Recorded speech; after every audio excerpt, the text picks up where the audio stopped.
আসসালামু আলাইকুম। আজকে একটি ভিন্ন রকমের ভিডিও নিয়ে চলে আসলাম। আজকে আমি ইফতারে বিফ বিরিয়ানি খেয়েছি।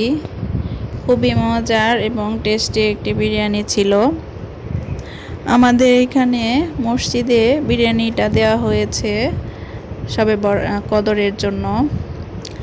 কোরআন খতম হয়েছে, এই উপলক্ষে বিরিয়ানি রান্না করা হয়েছে।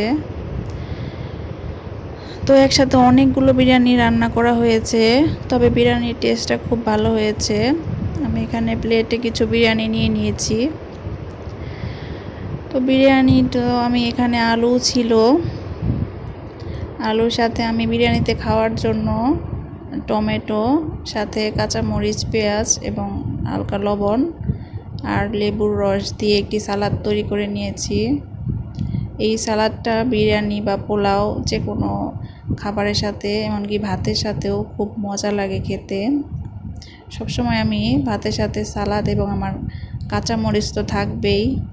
কাঁচামরিচ বিরিয়ানির সাথে খেতে অনেক ভালো লাগে। তো বিরিয়ানিটা খুবই লাইট মশলায় করা হয়েছে, এজন্য তেলও কম, এজন্য খেতেও খুব একটা খারাপ লাগেনি। আমি আরও কিছু বিরিয়ানি নিয়ে নিলাম। সাধারণত আমি এত বিরিয়ানি খাই না। মাংসের পিসগুলোও ছিল অনেক, আমি এখানে অল্প মাংসের পিস নিয়েছি। তো আমি এখানে হালকা সালাদ, এরপর আলু চটকে মাংসটা নিয়ে চিপে লেবু, এরপর মুখে দিয়ে কাঁচামরিচ কামড়িয়ে খুবই মজা করে খাচ্ছিলাম। মাংসগুলো ছিঁড়ে ছিঁড়ে আমি বিরিয়ানির সাথে মিশিয়ে তারপরে খেয়েছি। আর মাংসগুলো খুবই সফট হয়েছে, ধরলেই খুলে আসছিল মাংসগুলো, একদম নরম। খুবই মজা করে আজকে বিরিয়ানিটা খেলাম, খুবই ভালো হয়েছিল। তো এই তো আমার খাওয়া শেষ।